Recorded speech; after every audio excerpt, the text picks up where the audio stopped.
Hi there, Lit Studies 11D. As you will have noticed by now, hopefully, I uploaded this file so that you can keep track of Junior's own heroic journey. So as I discussed before, choosing this novel works really well for us because you guys studied the hero's cycle or the hero's journey at the start of the term, and you also know about Sherman Alexie. Okay, so the part that we have read of the book so far is probably what we would call the exposition. We learn a bit about Junior, his family, his life, and the next chapter really starts his heroic journey. So far he's exhibited some traits of the hero. He feels like an outsider. He feels that he doesn't really quite fit in to his own community. And so now the next phase, he'll have his call to adventure. Okay. And as you can see on the document, the protagonist receives some message or request for help. Okay, so in this case, he's going to have that message basically from himself. He's going to have a realization. And he's already been feeling like he doesn't belong in his current state or life. And what we're about to read today, he really has that realization very strongly. So with this document, I've attached it for you as a Word file, so you should be able to type right into it. You might have many notes in each section. Okay, we're reading a whole novel, so there might be quite a lot of things to add. Please keep saving this document as you read and as you add to it, because it'll be very useful for you in terms of writing an essay, as well as good notes for our online discussions. For our online discussions, I'm going to start occasionally asking you to include quotes, particularly quotes related to the hero's journey, so you want to make sure that you've got those here in this document. All right, moving on to the next chapter. Because geometry is not a country somewhere near France. So this is a very pivotal chapter. This chapter starts off somewhat embarrassing for students to read because it talks about something that 14-year-old boys do all over the world, masturbate. So get over the embarrassment right now. Trigger warning if you're triggered by that. I was 14 and it was my first day of high school. I was happy about that. And I was most especially excited about my first geometry class. Yep, I have to admit that isosceles triangles make me feel hormonal. Most guys, no matter what age, get excited about curves and circles, but not me. Don't get me wrong, I like girls and their curves, and I really like women and their curvier curves. I spend hours in the bathroom with a magazine that has 1,000 pictures of naked movie stars. Naked woman plus right hand equals happy, happy, joy, joy. Yep, that's right. I admit that I masturbate. I'm proud of it. I'm good at it. I'm ambidextrous. If there were a professional masturbators league, I'd get drafted #1 and make millions of dollars. And maybe you're thinking, well, you really should be talking about masturbation in public. Well, tough. I'm going to talk about it because everybody does it and everybody likes it. And if God hadn't wanted us to masturbate, then God wouldn't have given us thumbs. So I thank God for my thumbs. But the thing is, no matter how much time my thumbs and I spend with the curves of imaginary women, I'm much more in love with the right angles of buildings. When I was a baby, I'd crawl under my bed and snuggle into a corner to sleep. I just felt warm and safe leaning into 2 walls at the same time. When I was 8, 9, and 10, I slept in my bedroom closet with the door closed.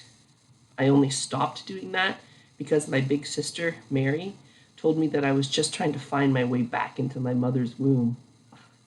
That ruined the whole closet thing. Don't get me wrong, I don't have anything against my mother's womb. I was built there after all. So I guess I'd have to say I'm pro-womb, but I have zero interest in moving back home, so to speak. My sister is good at ruining things. After high school, my sister just froze. Didn't go to college, didn't get a job, didn't do anything. Kind of sad, I guess.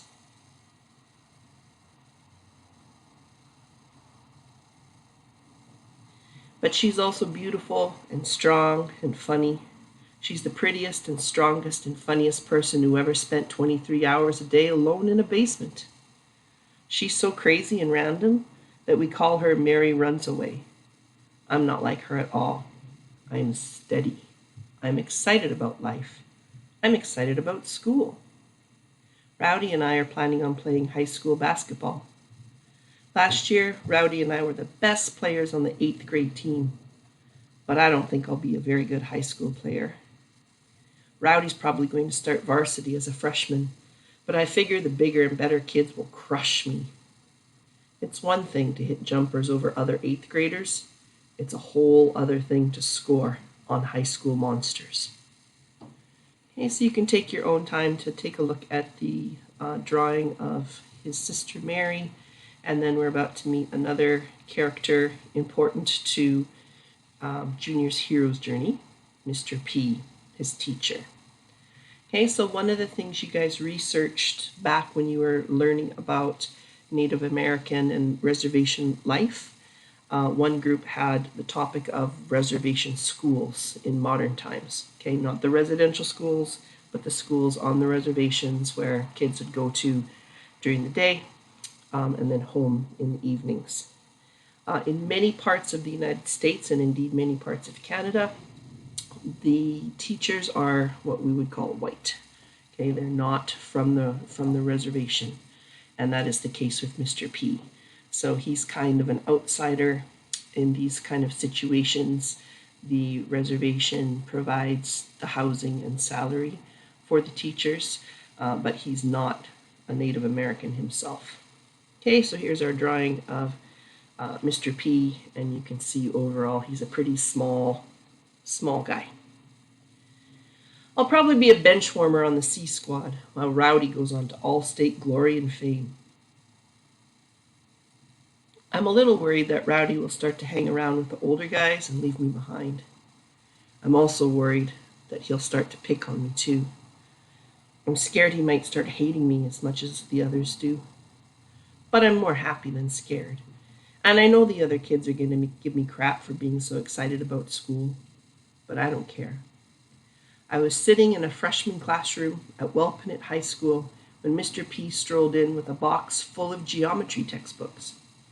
And let me tell you, Mr. P is a weird-looking dude. But no matter how weird he looks, the absolute weirdest thing about Mr. P is that sometimes he forgets to come to school. Let me repeat that. Mr. P sometimes forgets to come to school. Yep, we have to send a kid down to the teacher's housing compound behind the school to wake Mr. P, who is always conking out in front of his TV. Conking out just means falling asleep. That's right. Mr. P sometimes teaches class in his pajamas. He's a weird old coot, but most of the kids dig him because he doesn't ask too much of us. I mean, how much can you expect your students to work hard if you show up in your pajamas and slippers? And yeah, I know it's weird, but the tribe actually houses all of the teachers in one-bedroom cottages and musty old trailer houses behind the school. You can't teach at our school if you don't live in the compound. It was like some kind of prison work farm for our liberal, white, vegetarian do-gooders and conservative white missionary saviors. Okay, so lots of snark there. Obviously, we have studied about the damage that those missionaries caused. Some of our teachers make us eat bird seed so we'll feel closer to the earth. And other teachers hate birds because they're supposedly minions of the devil. It is like being taught by Jekyll and Hyde. But Mr. P isn't a Democratic, Republican, Christian, or devil-worshipping freak. He's just sleepy. But some folks are absolutely convinced he's like this Sicilian accountant who testified against the mafia and had to be hidden by that secret witness relocation program. It makes some sort of goofy sense, I suppose.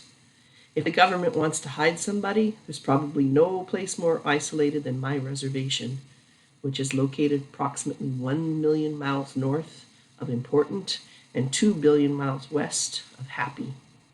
But geez, I think some people pay way too much attention to The Sopranos.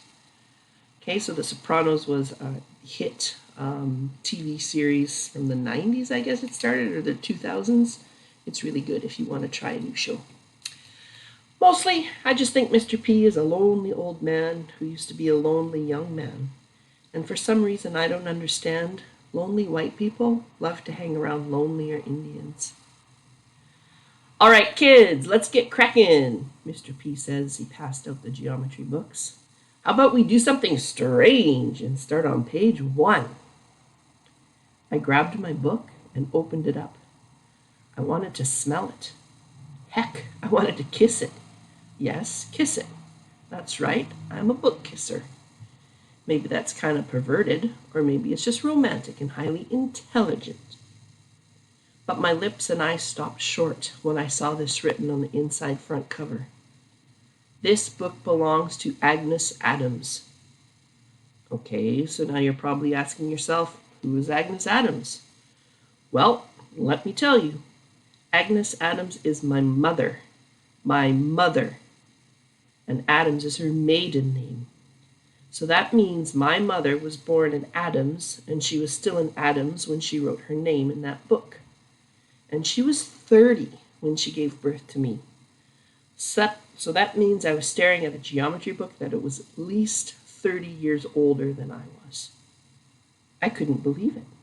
How horrible is that? My school and my tribe are so poor and sad that we have to study from the same dang books our parents studied from?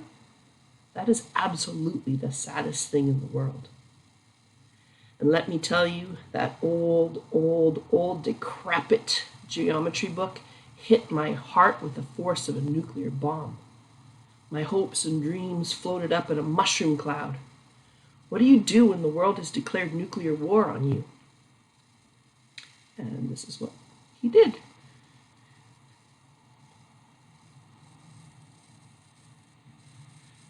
Okay, so he picks up the book, he throws it, and it happens to hit Mr. P right in the face. So I'm going to let you read Hope Against Hope on your own. Think about what we've read and what you're going to read in the next chapter and how that relates to the hero's journey.